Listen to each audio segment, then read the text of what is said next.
يسعد مساكم حبايبي الغوالي، شلونكم شخباركم؟ إن شاء الله كلكم بخير وصحة وعافية وراحة بال، وانتوا تشوفون فيديو اليوم. حابة أقول لكم كل عام وانتوا بألف ألف خير، وعيد مبارك عليكم ولو إجتي متأخرة. بس إن تصل متأخرًا خير من أن لم تصل. تعرفون أني دائمًا أتأخر بالتنزيل مالت الفيديوهات، فصورت لكم هاي الفلوقات مالت العيد وقبل العيد، وبمنشور واحد دا أنشره لكم، وهذا كان فطور آخر يوم رمضان وياكم.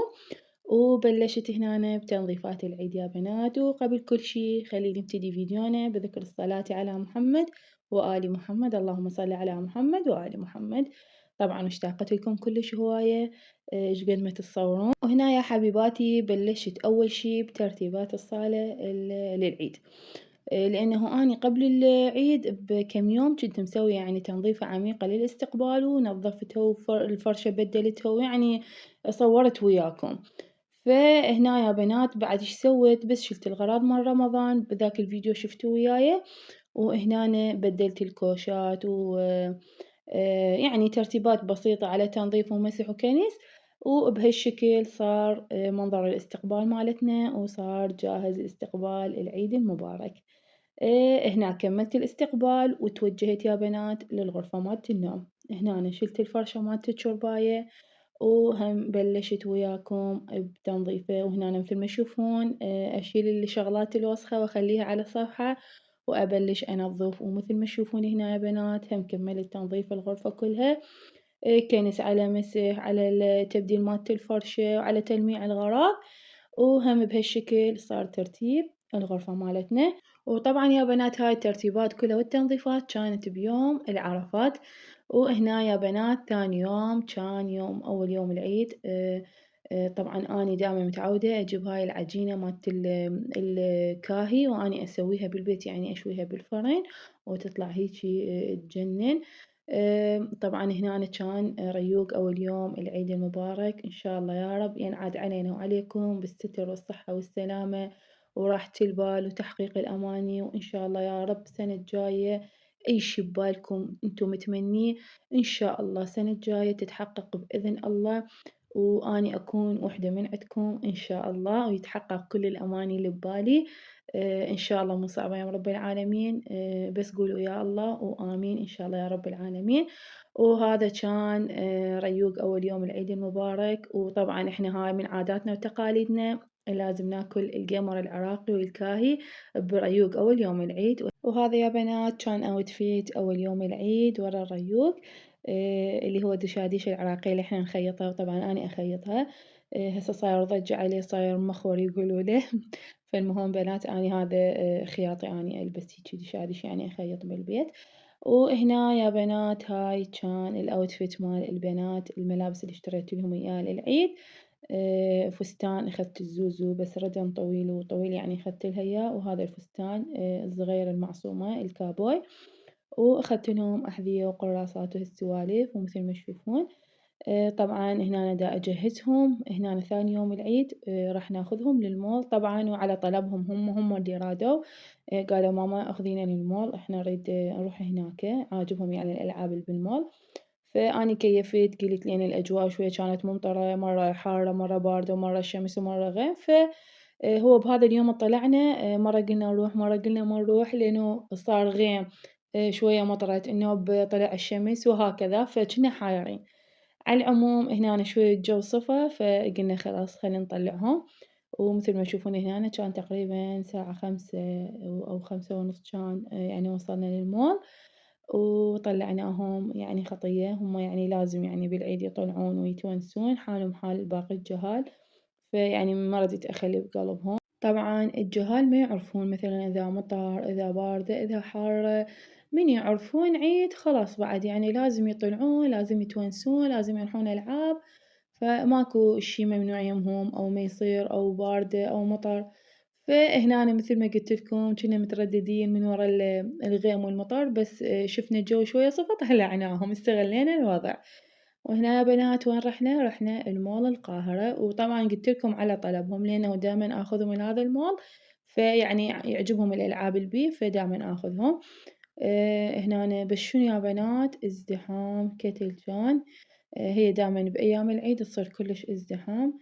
بس أني المهم الجهال تونسوا. وانتو يا بنات قولولي وين رحتوا وين اجيتوا ايش سويتوا بالعيد طلعتوا لا تونستوا بالعيد. سويتوا كليتشة أو لا. الصراحة أني كل سنة أسوي بس هالسنة ما قدرت يعني ما شفت بنفسي أقدر أسوي. خلصت يعني تنظيف البيت وهاي بس ما قدرت يعني. فأبو زوزو الله ينطيه العافية قال أني أجيب من برا وجاب لنا جاهز وقلت ها هي الحمد لله والشكر. بعد ما سويت الكليتشة فانتو كتبولي بالتعليقات شلون هالأجواء وياكم كانت. سويتوا الكليتشة طلعتوا لا فكتبولي بالتعليقات والله مشتاقة لتعليقاتكم الحلوة. وأريد يعني هيجي تفجرولي التعليقات بكلامكم الحلو وبلايكاتكم وبتشجيعكم إلي. وسوولي واهس حتى كل يومية لا مو كل يومية حتى أقدر بين يوم ويوم أو كل يومين مرة أنزل لكم فيديو إذا سويتولي واهس. وهنا يا بنات إذا أشوفكم أقول لكم شوفولي المول إيش قد ازدحام بالعيد. طبعا هو المول والله ما يراد بالأعياد بس شو تسوي بعد الظروف. هم الجهال طلبوا ومثل ما قلت لكم الأجواء شوية كانت مطر وغيم. فشنو يا بنات قلت هذا المكان أحسن إلهم هم بيها ألعاب وهم مسدود يعني خاف يصير مطر أو شي لا سامح الله. فيعني أنا محافظة عليهم وما يتمرضون. وبهالشكل كان هذا يومنا يا بنات ثاني يوم العيد. وهنا دخلوا للألعاب وكانوا فرحانين. وأنا صراحة كنت واقفة كلش تعبانة لين أظل أفتر وياهم. فأنا هنا كنت تعبانة بس شنو قلت خلي أصورهم. تعرفون يعني التنظيفات مال قبل العيد وهاي. فيعني كنت كلش تعبانة بس قلت خطية لازم يعني على مودهم وتحملت. فهنا شفتهم هيجي فرحانين فأني هم فرحت على فرحتهم. وهنا دخلوا بهذا الدونات كلش يحبون هاي اللعبة. هي لعباتهم كلش حلوة يعني مال هيج أعمار يعني مو مال كبار يعني حدهم الحد يمكن 9 سنوات 10 سنوات اللعبات مالتهم. يعني مال هيج أعمار يعني صغار. فعلى مود هاي تشوفون بنات يعني كيفون يروحولهم. وهنا دخلوا بهاي اللعبة مالت السيارات مال التصادم هم كيفوا عليه كلش هواية. وبعد ما خلصوا من اللعبات وتعبوا هنا وصينا لهم أكل من المطعم وانتظرنا طبعا كان كلش ازدحام وما كان أكو مكان قاعدة.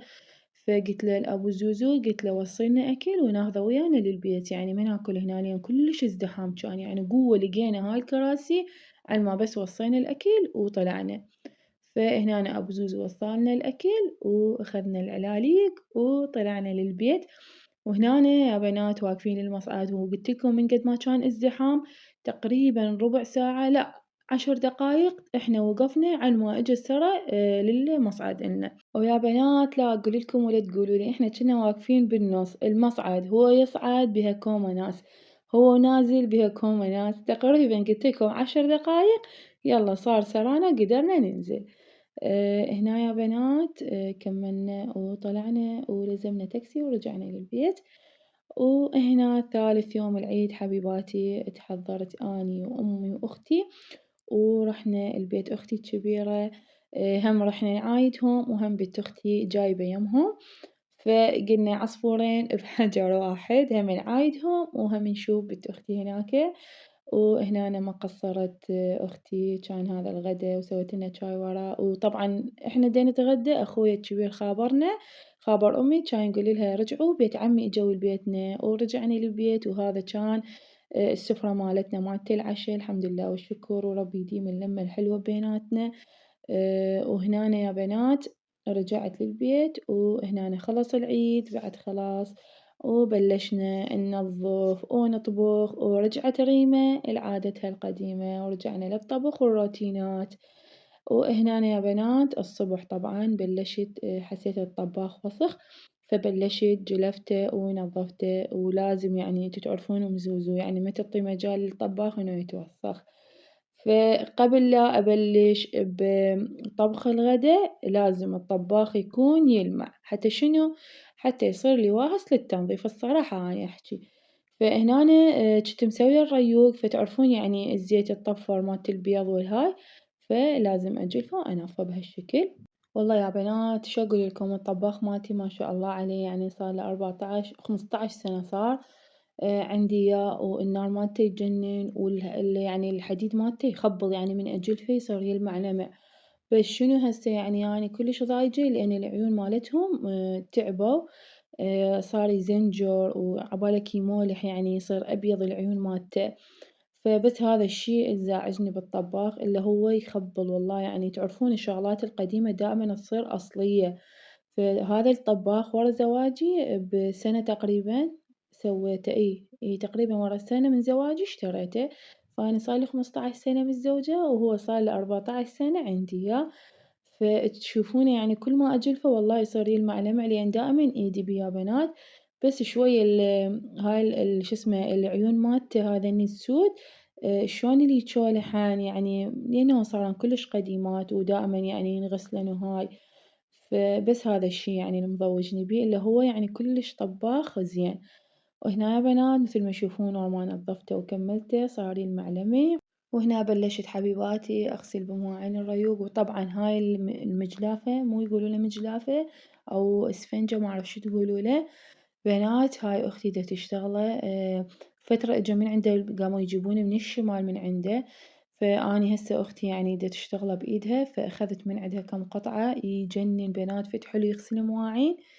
وهنا يا بنات بلشت أحضّر بالغدا وسويت لهم تشريب مال دجاج كان عاجبهم، وهذا كان روتيني وياكم يا حبيباتي، إن شاء الله عجبكم ونال رضاكم وحبيتوه.